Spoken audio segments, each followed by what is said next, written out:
So there's good and bad to it.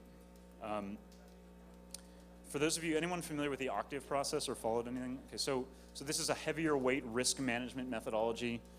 It has all of the features that a good risk management methodology should. It has a loop. It has boxes. It has way more things than you can afford to do. Actually, Cigital's process for architectural analysis and for threat management is sort of very compliant to this view of the world. And that's great, but if you've gotten a quote off of us for doing analyses, you know that in some sense we're a fair bit higher in price than the competition. And the reason is because we do sit down and we think about the business goals and we do go through the loop.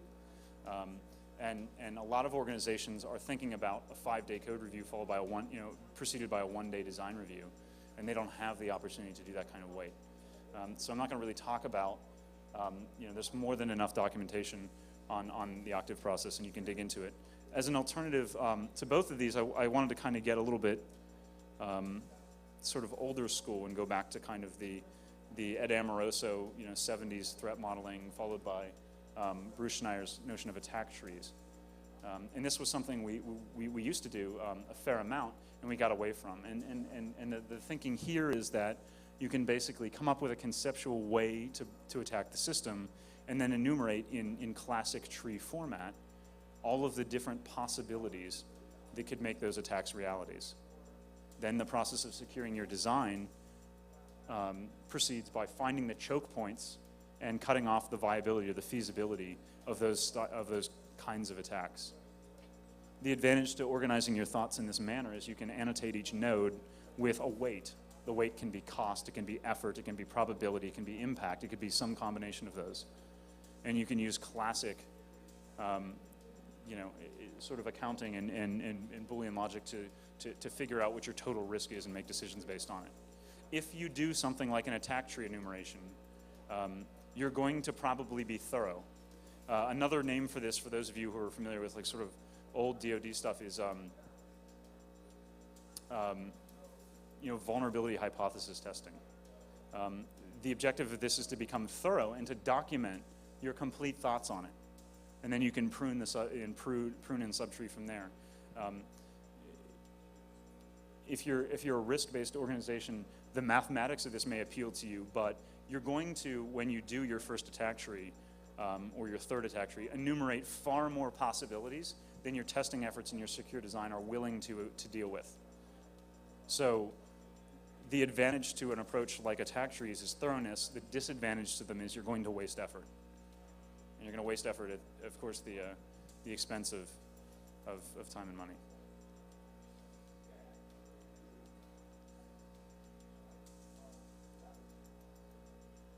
So what do we think a threat modeling process should look like?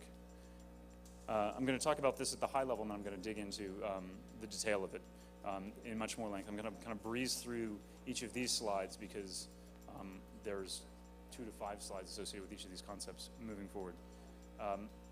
In my mind, threat modeling is used to identify where the potential threats exist relative to the technical architecture, and to figure out how these threats can escalate their privilege and become more formidable than what everyone starts with access to your system, which is an unauthorized internet-based user.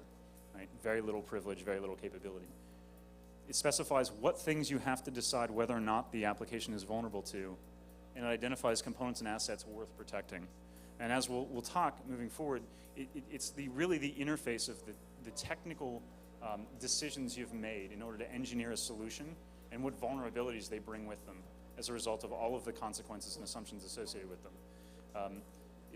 The ounce spring MVC discovery is something that we had threat modeled literally 5 years ago with regard to general MVC architecture and have been looking for in assessments for that amount of time. It's about the consequences of the technology tools that we're choosing and how they allow for misuse.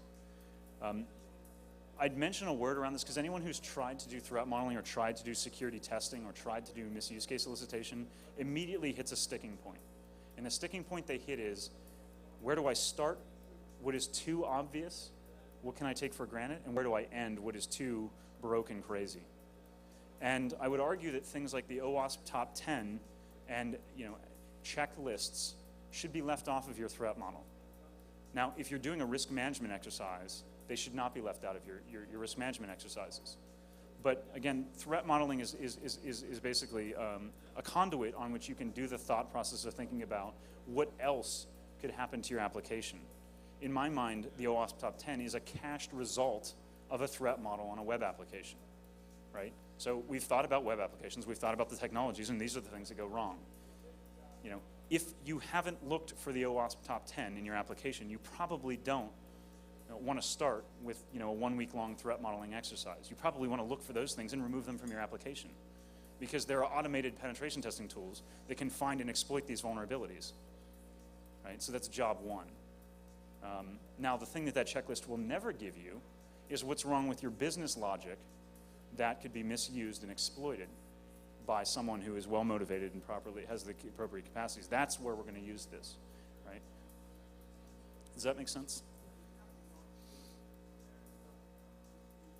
So leading up to it, there's some things, and you can see sort of, I've mentioned risk a variety of times. We're going to tie this technical risk to the business assets and to the design, and we're going to show how it's possible for attacks to actualize. And really what we're doing is we're doing a planning exercise. The output of a threat model is a bunch of work you're going to have to do. You're going to have to validate whether these vulnerabilities in fact exist, and you're going to have to conduct some secure design exercise in order to mitigate them. So there's going to be a few things that we have to do before we can really, and so people ask, where does threat modeling begin? Where does misuse solicitation end? Where does architectural analysis pick up from it? Those questions are sort of, they're going to persist because not a lot of this is well documented.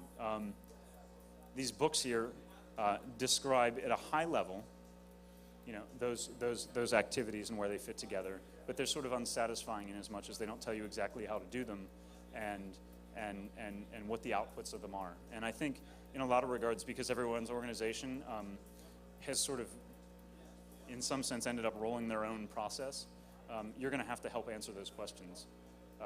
I think that this community can build a cookbook that will help us, but everyone's going to have to salt and pepper to taste.